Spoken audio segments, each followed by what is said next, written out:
So today you're getting something a little different, a soothing creative time lapse, some real talk, and honestly, one of my favorite kinds of conversations. The kind that feels like we're sitting across from each other at a cafe, no agenda, just shooting the shit.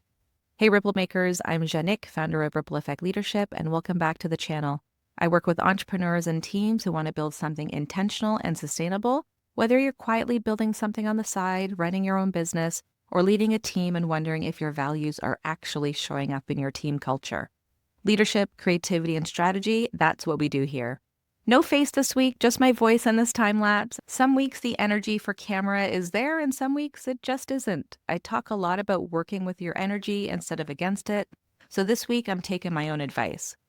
And please excuse the angle of the camera. It's not quite perpendicular to the table. And yes, it's annoying me big time, but done is better than perfect. Also, another mantra I promote. And a new overhead phone stand is officially on my business shopping list. So if you have one that you love, drop it in the comments. Thanks so much.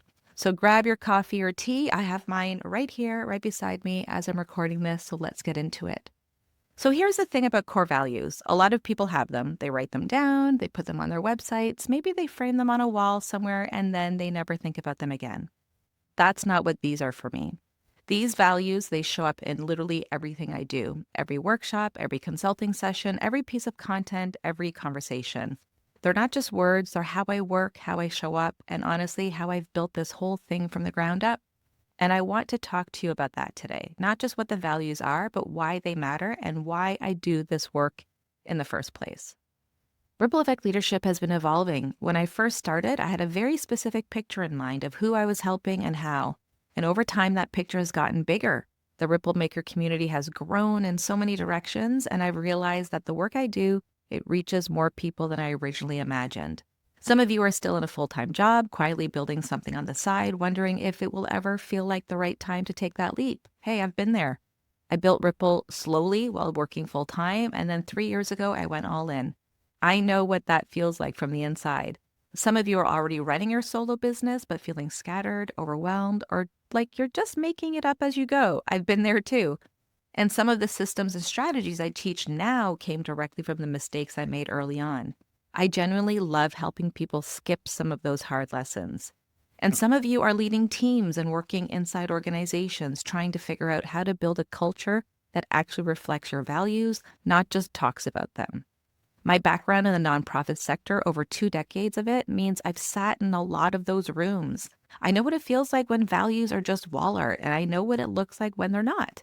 So regardless of where we're connecting, whether it's through a workshop, a consulting session, a YouTube video, or a curated collage envelope that shows up at your door, yes, that's something new I'm offering, what you can always expect is this: real talk, practical tools, and yes, a whole lot of creativity and fun. So let me take you through what Ripple Effect Leadership is really built on, a core belief that drives everything and the values that bring it to life every single day. So let's start at the center, the belief that drives everything else. One ripple changes everything. Every decision you make sends ripples outward. Every action, every connection, every time you show up with intention, something shifts. Maybe just a little, maybe in ways you can't even see yet. That's not just my brand name. That's generally what I believe about leadership in general and self-leadership. You don't have to be loud or flashy or have a massive following to have an impact. You just have to be intentional, consistent, real. And when you lead that way, something beautiful happens. You start attracting aligned collaborations, genuine connections, people and opportunities that actually fit who you are and what you're building. That's the ripple effect in action. The other values, creativity, fun, and sustainable action, those are my core. They're how that guiding philosophy actually shows up in the work. So let's talk about them. The first core value is what I call the strategic superpower, and that's creativity.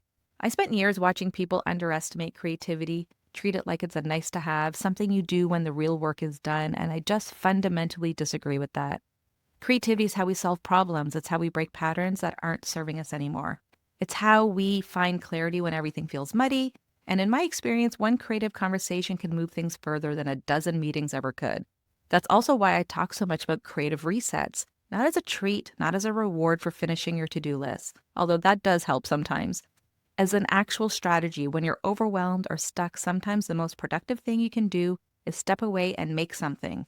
I've seen it work for solo entrepreneurs, and I've seen it work for entire teams.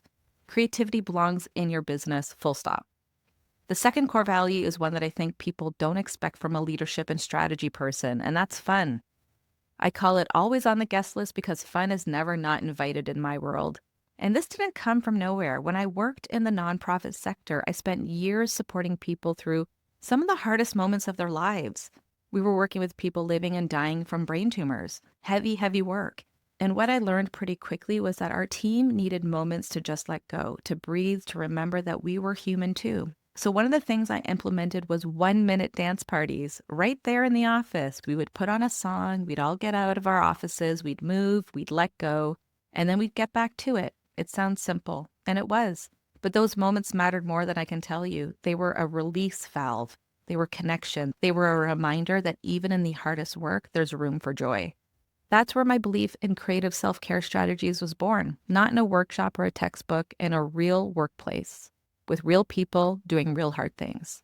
So when I talk about fun being part of the strategy, I mean it. Fun isn't a reward for finishing your work. It's how we do the work sometimes. And somewhere between the strategy and the systems, it always finds a way in. The third core value is grow without the burnout. And this one is close to my heart. I've seen burnout up close in myself and in so many of the people I work with. And what I know for sure is that hustle for the sake of hustle is not a strategy. It's a fast track to exhaustion. Building something sustainable means your systems work for your life, not the other way around. It means you have blocks of time to reset built into your week. It means you know the difference between a rough patch and a sign that something needs to change. This is something I teach to entrepreneurs and to teams because burnout doesn't only happen to individuals, it happens to entire organizations and it ripples all the way through. And the antidote is always the same: clarity, systems, and permission to do things differently. So that's what Ripple Effect Leadership is built on: my guiding principle and the values that show up in everything: the workshops, the consulting, the content, the collages, all of it: creativity, fun, sustainable action. And that all leads into collaboration and connection. If you're just finding this channel, welcome. I post every 2 weeks and we talk about leadership, creativity, and building something sustainable that actually feels good. And if you've been here for a while, thank you. This community means everything to me. Drop a comment and tell me which value resonates most with you right now. And if you do build creative resets into your schedule, I'd love to learn about that as well. And if you're curious about working together, the link is in the description, whether that's a one-on-one consulting session, a workshop for your team, or just figuring out where to start. I'd love to hear what you're working on. And before I go, I just want to point out a few things on this collage that really make me smile. The hummingbird right in the center, she's always been the heart of this brand, and she belongs here surrounded by creativity, purpose, and a whole lot of color. This particular gold and black sticker was gifted to me and came all the way from Costa Rica, so thank you for that. Putting the fun back in leadership, does it get more on brand than that? A foot in both worlds. That one speaks to exactly who I work with: entrepreneurs building something of their own and the teams and organizations who want to bring more creativity and intentional leadership into their culture. But it also speaks to something I believe deeply, that leadership and creativity aren't two separate things. They belong together, always. And embrace your inner crafty minx. I did not plan that one. It just belonged there. This collage is Ripple Effect Leadership and me as a human, all of it: the strategy, the creativity, the fun, and the belief that one ripple really does change everything. So thanks for being here. And if this resonated with you, please let me know in the comments. And while you're here, like and subscribe. This will really help me reach more kick-ass people just like you. Peace out, Ripple Makers.